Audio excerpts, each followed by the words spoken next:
আসসালামু আলাইকুম, sonarani কিচেনে আপনাদের অনেক স্বাগত।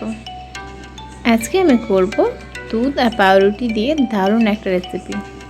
নিয়েছি এখানে দুধটাকে বেশ কিছুক্ষণ ধরে নাড়িয়ে চাড়িয়ে ঘন করে নিতে হবে। এখানে একটু বেশিভাবে ঘন করার জন্য নিয়ে নিয়েছি 1 চামচ মতো গুঁড়ো দুধ।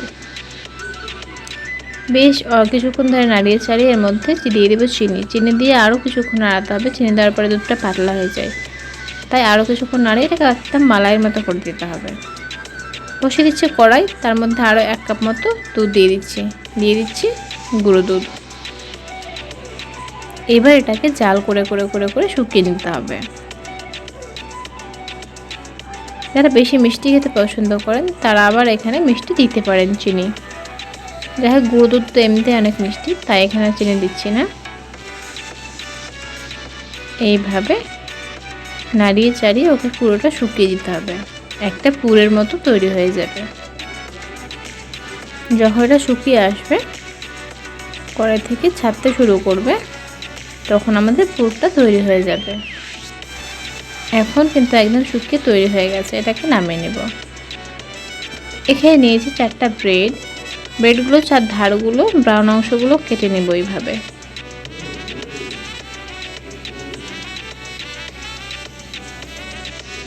এটা না কাটলেও হবে, তবে কাটলে সুবিধা মনে হয়। একটা বেলনা দিয়ে এরকম করে বেলে আর একটু পাতলা করে নেব।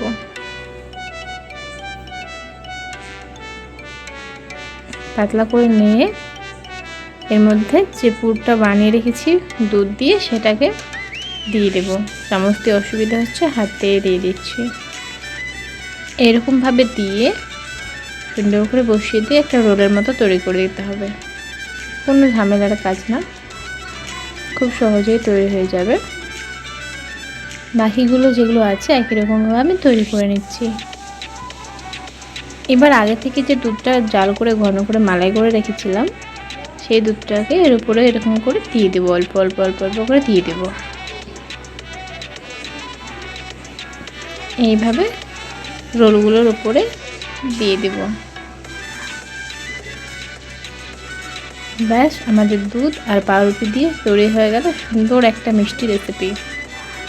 তা অবশ্যই বাড়িতে একবার ট্রাই করে দেখবেন। আর যদি আমার ভিডিওটি ভালো লেগে থাকে, লাইক করে দিয়ে আমার চ্যানেলটাকে সাবস্ক্রাইব করে দেবেন।